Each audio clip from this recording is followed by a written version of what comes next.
Life is not easy. It is not. Don't try to make it that way. Life's not fair. It never was. It isn't now, and it won't ever be. Do not fall into the trap, the entitlement trap of feeling like you're a victim.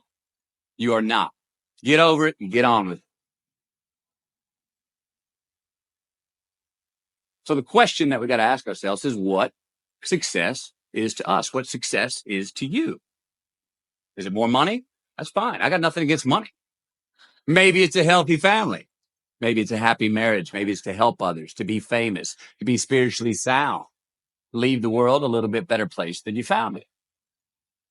Continue to ask yourself that question. Now, your answer may change over time, and that's fine. But do yourself this favor. Whatever your answer is, don't choose anything that will jeopardize your soul.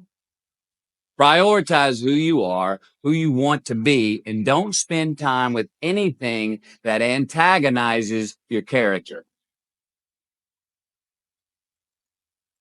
Be brave, take the hill, but first answer that question, what's my hill? So first, we have to define success for ourselves. And then we have to put in the work to maintain it. Take that daily tally. Tend our garden. Keep the things that are important to us in good shape. Where you are not is as important as where you are. It is just as important where we are not as it is where we are. Look, the first step that leads to our identity in life is usually not, I know who I am. I know who I am. That's not the first step. The first step's usually, I know who I am not. Process of elimination. Defining ourselves by what we are not is the first step that leads us to really knowing who we are. You know, that group of friends that you hang out with that they really might not bring out the best in you? You know, they gossip too much or they're kind of shady. They really aren't going to be there for you in a pinch. Or how about that bar that we keep going to that we always seem to have the worst hangover from? Or that computer screen, right? The computer screen that keeps giving us an excuse not to get out of the house and engage with the world and get some real human interaction. Or how about that food that we keep eating? The stuff that tastes so good going down, makes us feel like crap the next week when we feel lethargic and we keep putting on weight. Well, those people, those places, those things, stop giving them your time and energy. Just don't go there. I mean, put them down. And when you do this, when you do put them down, when you quit going there, when you quit giving them your time, you inadvertently find yourself spending more time and in more places that are healthy for you, that bring you more joy. Why? Because you just eliminated the who's, the where's, the what's, and the when's that were keeping you from your identity. Like, trust me, too many options. I promise you, too many options will make a tyrant of us all. All right, so get rid of the excess, the wasted time. Decrease your options. If you do this, you will have accidentally, almost innocently, put in front of you what is important to you by process of elimination.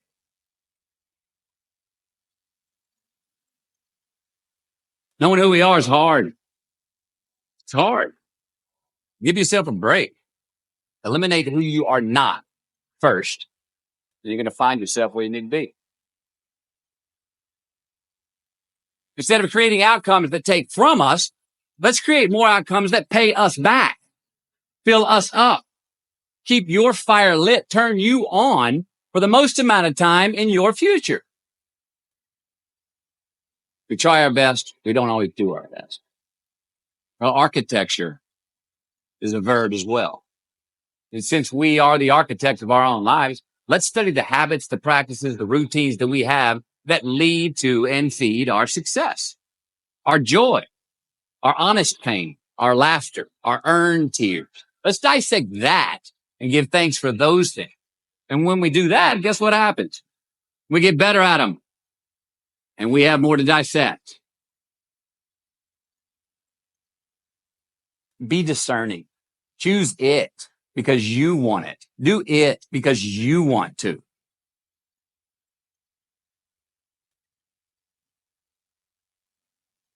We're going to make mistakes. You got to own them. Then you got to make amends. And then you got to move on. Guilt and regret kills many a man before their time. So turn the page, get off the ride. You are the author of the book of your life.